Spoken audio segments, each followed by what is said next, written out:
Hablemos entonces ahora de los principios apostólicos o la didache y el espíritu griego.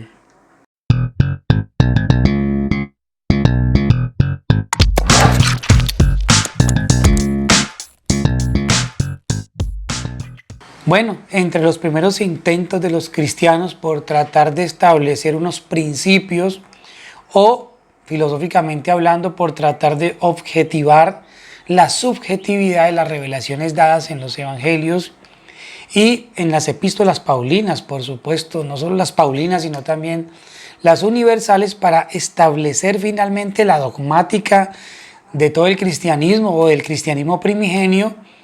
Entonces, en esos primeros intentos se encuentra un documento que se conoce como la Didache o Didache o Didaqué, que es la enseñanza de los apóstoles, que no es otra cosa más que una colección de normas morales litúrgicas y de organización eclesiástica, pues elaborada por los primeros cristianos para que todos pensaran lo mismo y creyeran lo mismo. En la página web de la Congregación para la Educación Católica se lee que la Didache contaba con tal prestigio en la antigüedad que Eusebio de Cesarea tuvo que hacer notar que no se trataba de un escrito canónico, porque lo veían pues como un texto sumamente sagrado. Sin embargo, después se perdió y no fue recuperada sino hasta finales del siglo XIX, o sea, mucho tiempo en que el texto estuvo pues perdido, ¿no? Y su contenido pues no se pudo conocer lamentablemente. Pero cuando se encontró en un códice griego del siglo XI del Patriarcado de Jerusalén, pues generó gran entusiasmo este hallazgo y por supuesto su estudio. En esta misma página web, 3 autores hacen sus comentarios sobre este importante documento y hallazgo. Por ejemplo, Joseph Vives menciona la opinión de los que pretendían que este manuscrito solo era una ficción arcaizante, tal vez de origen montanista, y que no sería anterior a los últimos años del siglo II, para luego mostrar también la convicción de que se trata más bien de una compilación de elementos muy antiguos que en su mayor parte bien pueden remontarse al siglo I. Del mismo modo, Molinet sostiene que la posición más aceptada es que data de los años 50 al 70 después de Cristo. Sobre su autoría, Loarte dice que se desconoce tanto el autor como el lugar de composición de la Didache. También hay que recordar que por varios siglos los cristianos no contaban con el Nuevo Testamento, así como hoy en día que uno tiene el Nuevo y el Antiguo Testamento en un solo texto conocido como la Biblia. Y esto ocurría puesto que el Nuevo Testamento no se formó sino hasta el Concilio de Cartago en el año 397, y por esta razón los primeros cristianos pues tuvieron la Didache en altísima estima. Era el único documento que sintetizaba la doctrina cristiana y por lo tanto era su referente. Se puede decir que es una primera hermenéutica de los hechos y los dichos de Jesús de Nazaret y los apóstoles, y que como tal, por supuesto, se enfrentaba a la sempiterna problemática de la subjetividad interpretativa. Cada cual pues leía la Didache y podía interpretarla de diferentes maneras. Incluso la redacción de la Didache, por supuesto, que está mediada por la subjetividad interpretativa. De cualquier modo, este documento se usaba para dar la primera instrucción a los neófitos o a los que apenas están empezando pues en el cristianismo, o a los catecúmenos, para así estar preparados a la hora de tener que hacer apología de la fe frente a las posiciones de las herejías de la época, como el gnosticismo, el arrianismo, el maniqueísmo y bueno, otras a las que se enfrentaron abiertamente los cristianos. La idea era que todos pensaran, hablaran y creyeran en lo mismo.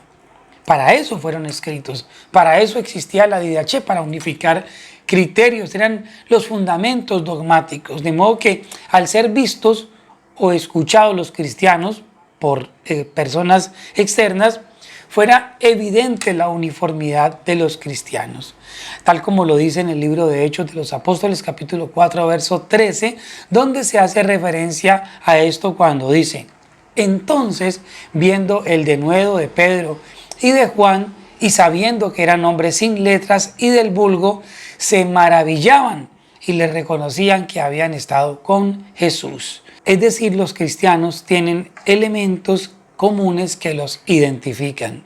Y era necesario establecer esta primera intención de una doctrina estructurada, escrita, para lograr estos propósitos. Esta era la escala de valores con la que se mediría a píos e impíos, aunque cada generación sucesiva tuviese que enfrentarse a una reinterpretación de los textos sagrados y de allí reelaborar una nueva didache o escala de valores para medir y diferenciar lo sagrado de lo profano. Esta es una de las razones para entender la dinámica de las creencias y de las prácticas al interior del cristianismo, es decir, el devenir es una constante. Entonces podríamos preguntarnos en qué se parecen los cristianos pentecostales del siglo XXI a los cristianos primitivos. ¿Cuáles serían los elementos que aún se conservan y que son comunes? Bueno, pues es probable que se encuentren esos elementos comunes, pero también hoy hay mucha diferencia. Es evidente que la forma ha sufrido sucesivas mutaciones, aunque siguiendo a Mircea Eliade y a George Jung, el fondo permanece. Algunos de estos primeros fundamentos en la didache están relacionados, por ejemplo, con cómo administrar el bautismo por la inmersión en los ríos, aunque se admitía también la infusión derramando agua sobre la cabeza 3 veces, invocando el nombre del Padre, del Hijo y del Espíritu Santo. También incluso se habla acerca de los ayunos, de la santidad, de la comunión, de la Eucaristía, entre otras cosas. Eran unas categorías fundamentales para distinguir lo santo de lo no santo. Y estas no se referían tanto a lo conductual ritual como a lo doctrinal. Tan solo en estos aspectos de la didache se puede ver la gran influencia de la simbología de la religiosidad ancestral, por ejemplo, en el rito bautismal, el significado del agua, la inmersión e incluso el simbolismo de los números.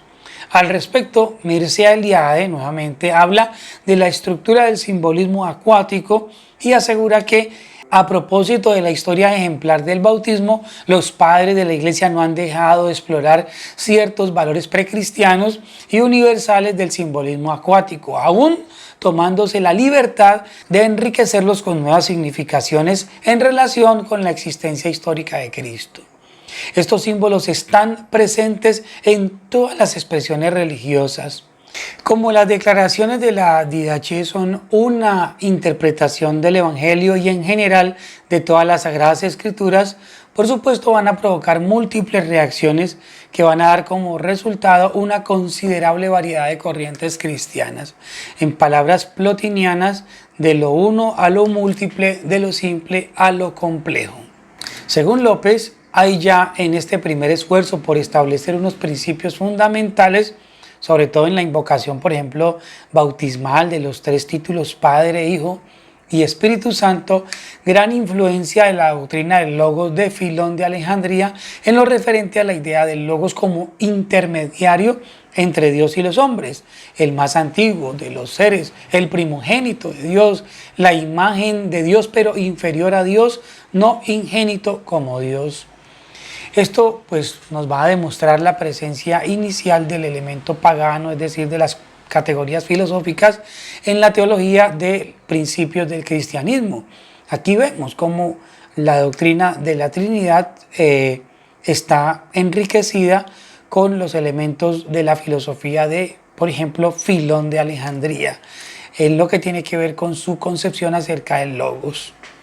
Muy bien, para el siguiente video vamos a hablar entonces sobre el monarquianismo modalista o el patripacianismo como antecedentes de la idea de la unicidad de Dios.